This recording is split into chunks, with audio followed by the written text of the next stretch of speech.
Halo semuanya, selamat datang di podcast Victory Voices, suaranya para pemenang. Nah, bersama aku Dila, hari ini kita akan membahas sebuah topik yang menarik banget buat dibahas. Nanti bareng sama narasumber kita yang kece dan oke banget pastinya. Nah, apa sih tema kita hari ini? Tema kita hari ini itu adalah Your Mind is Your Quality. Nah, apa sih Your Mind is Quality ini? Itu nanti bakal kita bahas bareng sama narasumber kita, tapi sebelumnya aku mau ngenalin dulu nih ke kalian. Your Mind is Your Quality menurut aku. Your Mind is Your Quality itu kalau menurut aku kayak sesuatu atau apa ya, kayak nilai diri kita itu yang kayak tergambar sama perilaku kita ke orang lain gitu-gitu. Kayak pemikiran kita tuh bakalan tergambar atau tercermin itu melalui perilaku kita gitu. Dan itu biasanya dinilai sama orang lain. Nah, langsung aja kita sambut nih narasumber kita bersama Kak Nova hari ini. Gimana? Halo guys, selamat datang di podcast Victory Voices. Wah, suatu kehormatan banget sih saya bisa ada di podcast ini bersama Kak Dila. Kenalin, aku Nova. Hai semuanya. Nah, ini narasumber kita hari ini, guys. Gimana nih Kak Nova kabarnya hari ini? Not good but not bad. Ya, baik-baik aja. Oke. Tadi kan aku udah ngenalin nih Kak, Your Mind is Your Quality menurut aku gitu kan. Kalau menurut Kak Nova sendiri tuh gimana sih Your Mind is Your Quality? Your mind is your quality. Your mind is your quality ini kan pikiranmu adalah kualitasmu. Dan pikiran kita ya berdampak pada perilaku kita. Iya. Jadi itu juga menunjukkan kualitas diri kita seperti apa gitu. Jadi ya seperti itu. Oke. Pemikiran kita ini kan kayak berarti kepribadian kita gitu kan ya Kak. Dan kepribadian itu biasanya mendorong sebuah kesuksesan juga kan. Dan kita hari ini juga bakal ngomongin tentang sukses nih. Kalau definisi sukses menurut Kak Nova tuh kayak gimana sih? Sebenarnya definisi sukses itu banyak. Bagi setiap individu, setiap orang itu definisi sukses dapat berbeda-beda. Sukses itu bukan hanya bagaimana kita mencapai hal-hal besar, namun juga dari hal-hal kecil bisa terjadi gitu. Misalnya ya di kalangan kita sebagai mahasiswa kan, kayak kalau misalnya kita udah berhasil ngelakuin tugas, terus dapat nilai bagus kalau misalnya kuis atau ujian, itu kan udah suatu kesuksesan. Dari hal-hal sekecil itu saja tuh udah kesuksesan gitu. Jadi kesuksesan itu bagaimana kita bisa mencapai apa yang kita inginkan, mencapai apa tujuan kita. Tapi ya dalam tanda kutip ini dalam bentuk positif. Gitu. Iya, dalam bentuk positif ya Kak ya. Dan kalau misalnya nih Kak nih, aku kan kayak bikin to-do list gitu kan. Kayak setiap pagi itu pengen bisa kayak jalan pagi, olahraga pagi dulu gitu. Dan kalau misalnya aku udah ngelakuin hal ini kayak rajin, rutin gitu, itu tuh termasuk ke sukses itu juga kan, contoh kecilnya juga kan? Iya, termasuk. Karena kan dimana kita udah merasa berhasil melakukan itu gitu. Jadi ya itu udah kesuksesan gitu. Dari hal-hal kecil gitu bisa berdampak juga nanti misalnya kalau misalnya kita mau melakukan hal-hal besar gitu.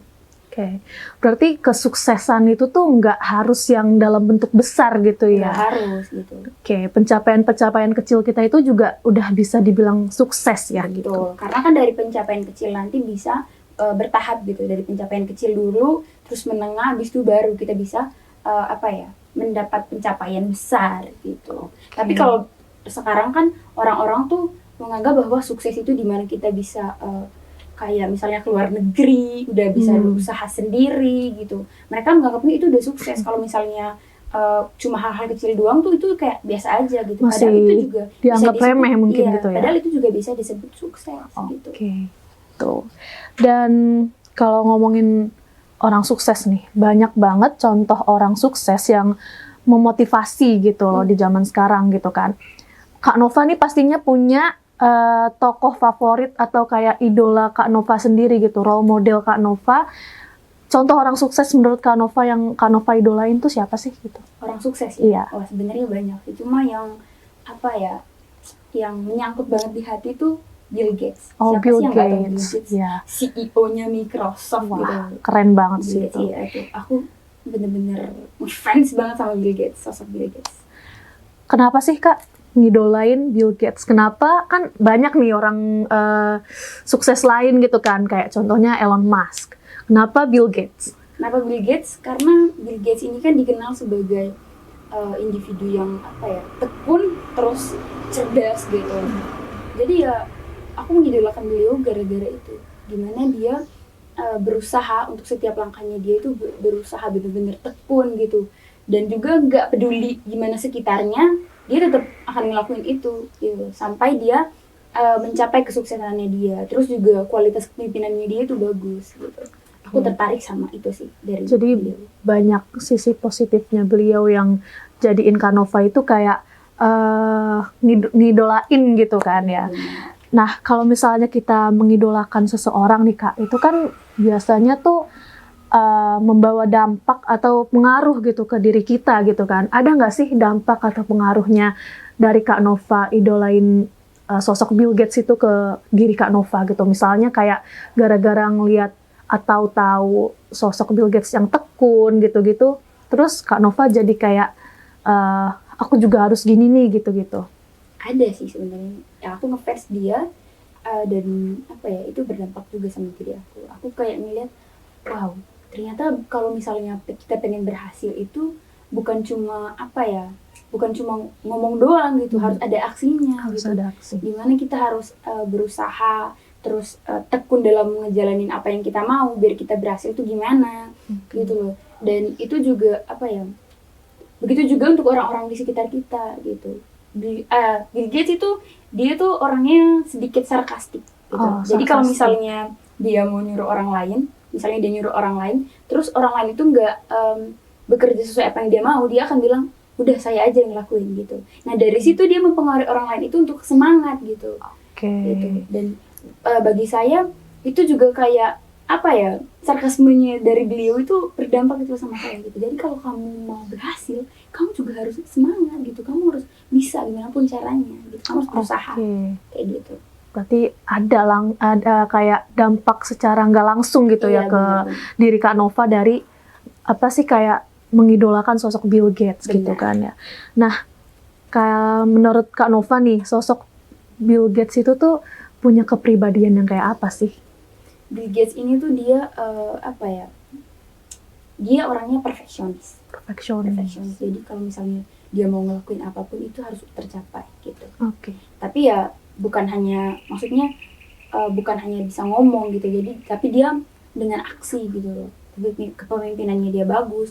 Ya buktinya di bawah kepemimpinannya dia, Microsoft bisa berkembang sampai sekarang yang kita tahu, sampai terkenal ini. Besar banget. Bener, itu sih yang aku suka dari dia orang perfeksionis. Aku juga orangnya kayak gitu sih. Kayak apa ya?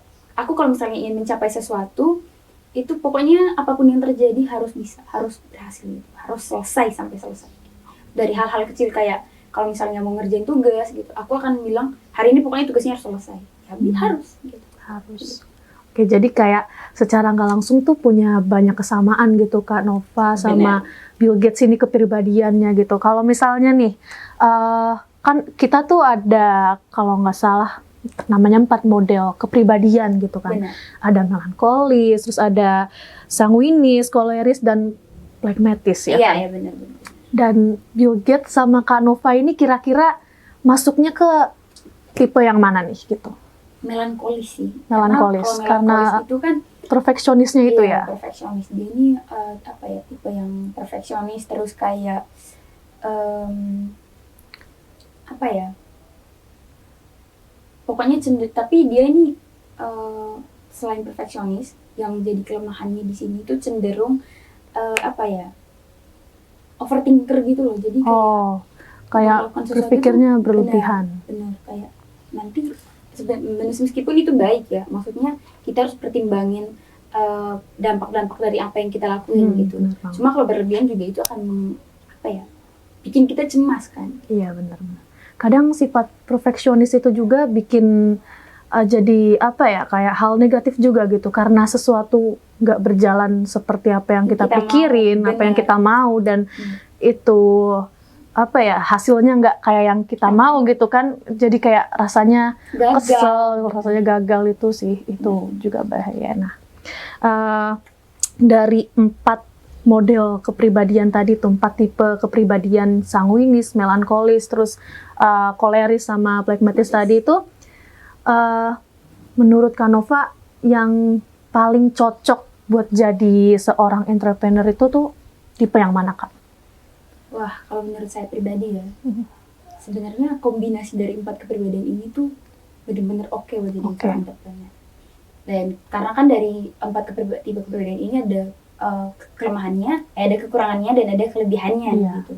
Akan tetapi di dunia ini kan gak ada yang sempurna. Gak ada yang sempurna. Pasti ada lah, dari setiap orang tuh ada kelebihan, ada kekurangannya. Bahkan Bill Gates yang benar-benar pinter, perfeksionis dan segala macamnya juga punya kelemahan gitu.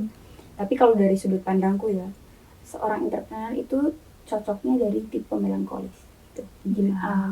Melankolis ini kan tadi kita udah berulang-ulang kali kalau melankolis ini tuh dia perfeksionis.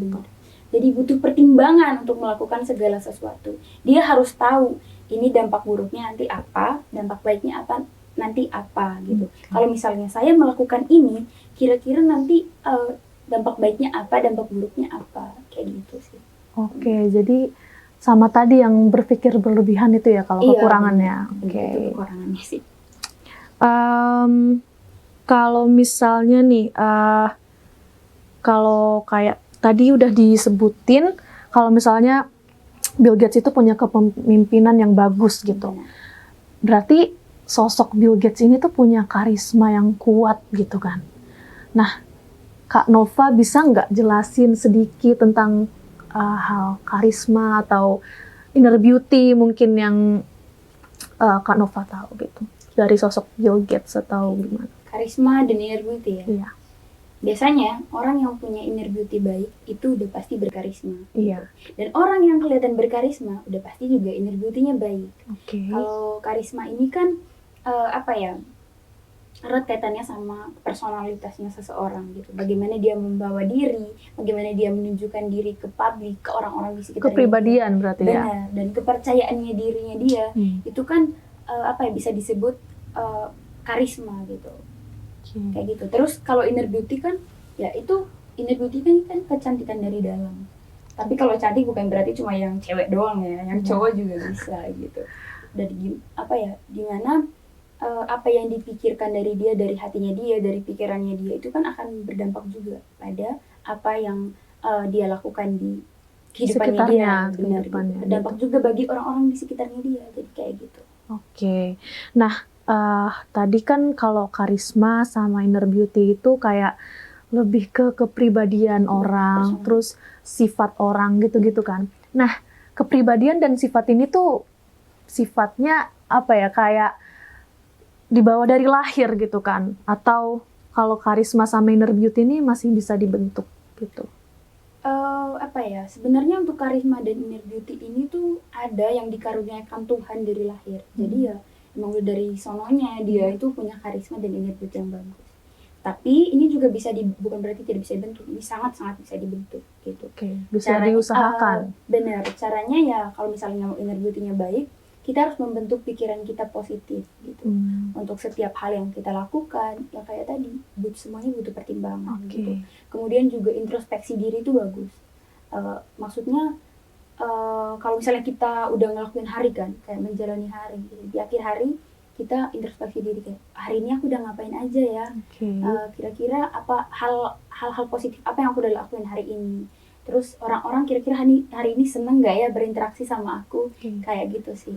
Berarti hal-hal kecil semacam introspeksi diri aja tuh penting banget bisa buat ngebangun karisma atau inner beauty kita gitu kan ya, apalagi yang namanya hal-hal positif itu sih. Itu beneran bisa ngubah cara pandang kita juga, terus ngebangun diri kita jadi lebih baik banget sih. Dan inner beauty dan karisma ini kan nggak bisa kita klaim sendiri. Orang lain yang akan melihat. Orang lain yang lihat. Benar. Jadi kita harus menjalin sebisa mungkin, harus menjalin hubungan yang positif bagi banyak orang gitu. Kita harus mempraktikkan yang namanya kejujuran. Jadi kita harus menjaga kejujuran. Kepercayaan orang mungkin ya kalau kejujuran itu. Benar. Prinsip dan etika-etika baik yang kita sebarkan ke orang-orang itu kan akan mempengaruhi kita dari sudut pandangnya orang. Kalau misalnya kita baik sama orang kan kayak gitu, jadi orang nanti kan wah dia orangnya kayak gini. Jadi penilaian orang itu yang penting banget ya. Oke. Nah itu tadi pembahasan kita tentang your mind is your quality, terus kayak kita udah ngomongin kesuksesan orang juga, contohnya kayak Bill Gates.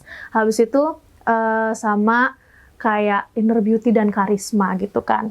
Nah, kesimpulannya itu adalah perilaku kita yang dinilai orang lain itu yang membawa apa ya, kayak dampak juga ke diri kita gitu loh. Kita baik buruknya dinilai orang gitu, itu mencerminkan pemikiran kita, sifat kita, dan itu semua bergantung sama penilaian orang. Jadi itu kenapa kita harus memiliki sikap baik lah gitu kan. Apalagi tadi yang namanya kejujuran itu biar menjaga kepercayaan orang lain gitu kan. Nah, sebelum kita tutup nih Kak, ada kayak pantun Kak atau tebak-tebakan gitu biar seru nih, biar nggak tegang banget gitu kan. Oh, aku ya pantun. Oke. Apa nih? Nanti kalau aku pantun kamu bilang, Kak Igla bilang cakep ya. Oke, bisa. Ikan hiu makan tomat. Cakep. Tapi emang ikan hiu bisa makan tomat?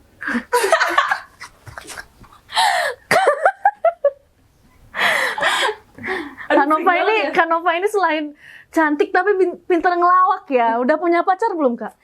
Aduh sayangnya belum. Aduh sayangnya belum ya. Ya kalau jadi pacar saya boleh melamar, silahkan. Oh ya, ntar IG-nya ada di bawah ini ya guys ya. Oke, jadi sekian dari kami berdua. Sebelum kami tutup, terima kasih dan wassalamualaikum. Dadah guys. Semoga bermanfaat guys podcastnya. Mohon maaf juga bila ada kesalahan dan segala macam. Bye. Bye.